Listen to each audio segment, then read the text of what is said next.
Hi, I'm Cheryl and welcome to the Sewing Room channel. Isn't this children's apron cute? It's just a very simple bib apron. I've got cupcakes on the fabric, which is just so cute, and pink rickrack that goes with the pink in the cupcakes there. Now guess where I got this pattern? I got it at Dollar Tree, and how much was it? $1, and this is so easy. Will only take you about an hour to make. So let's get started. I purchased this at our local Dollar Tree store, but I'm sure you can find this at the 99-cent store, the Family Dollar store, Dollar General, all of those dollar stores. They probably have something like this. It's called Crafter's Square, and it was designed for those who like to do crafting. Now I'm going to open it up and show you what it looks like.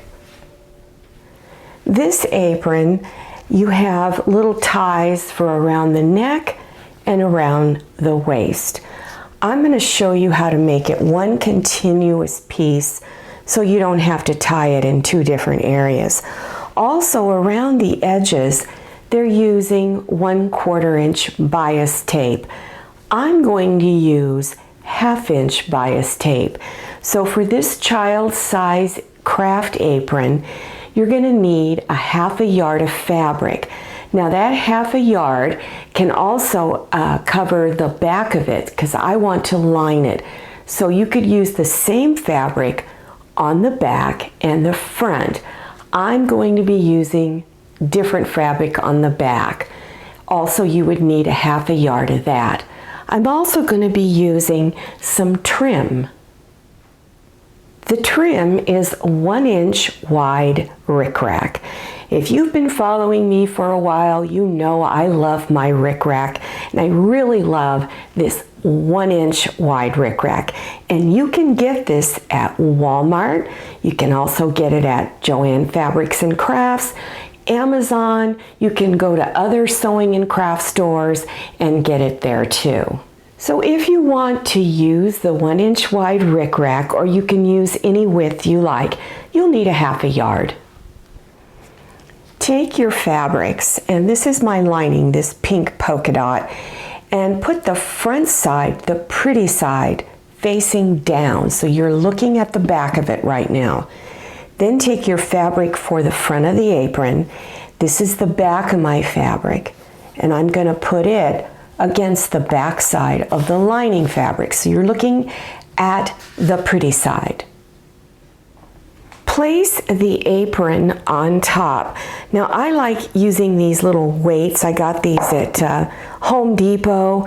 Just go in there where they sell large nuts, bolts, and screws, and this is probably where you're going to find them at. They're about 3 by 3 inches. Or if you don't have the weights and you don't want to purchase them, you can always place pins around the edges. I'm going to use a rotary cutter to cut around it.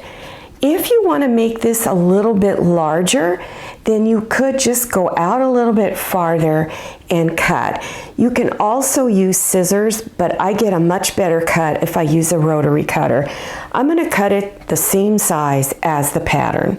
So I'm just going to make sure that the ties are out of the way and go and cut around it. Now make sure you keep your fingers out of the way of the sharp blade.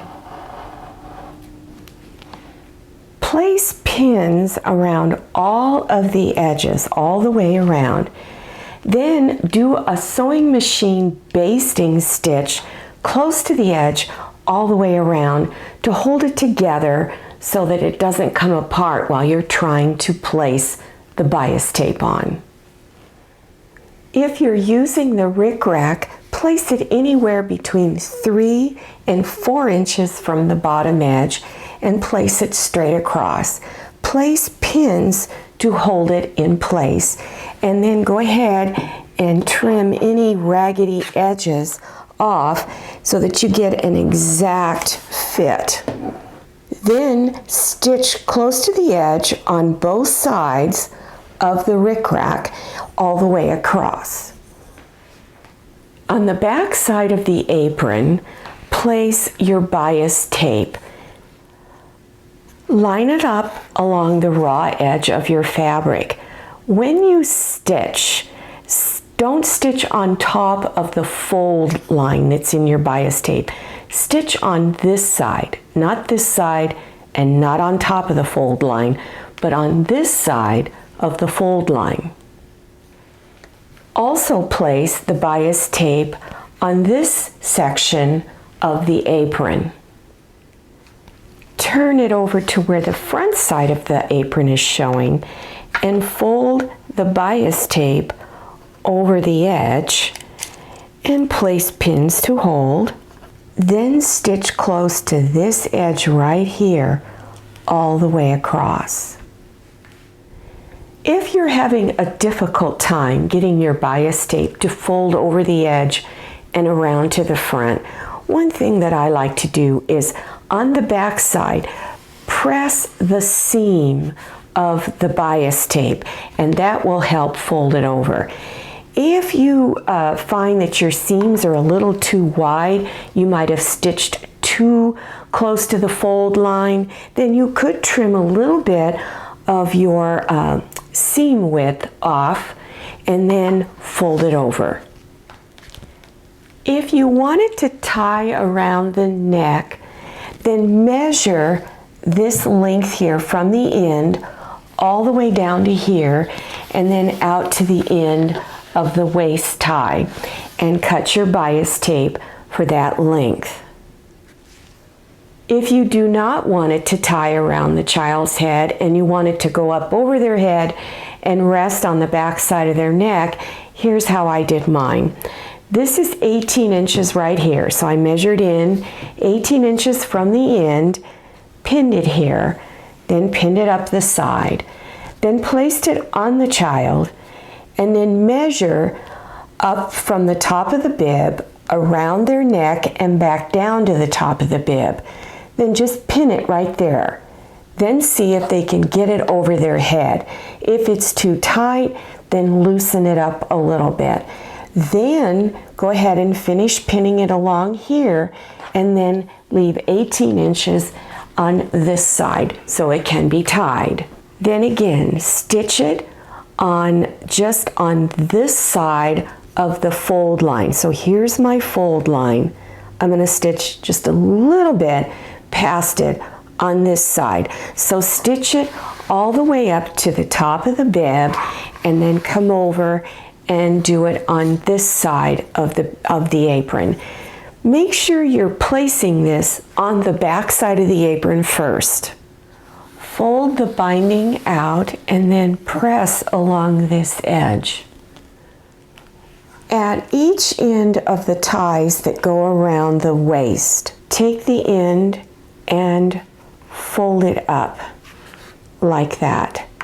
Then fold it like this so that it's easy to stitch along the edge here to stitch your bias tape closed. You're going to need to place some thin paper underneath it because your feed dogs, those are those little feet underneath, got little teeth on it. That helps to pull your fabric through.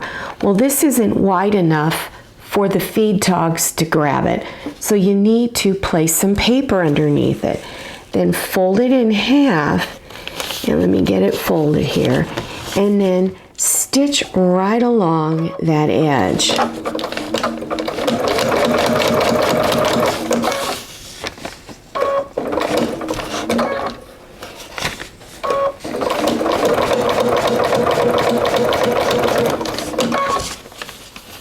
Now, as you're stitching, you would continue placing paper under all of the bias tape so that you can get it stitched.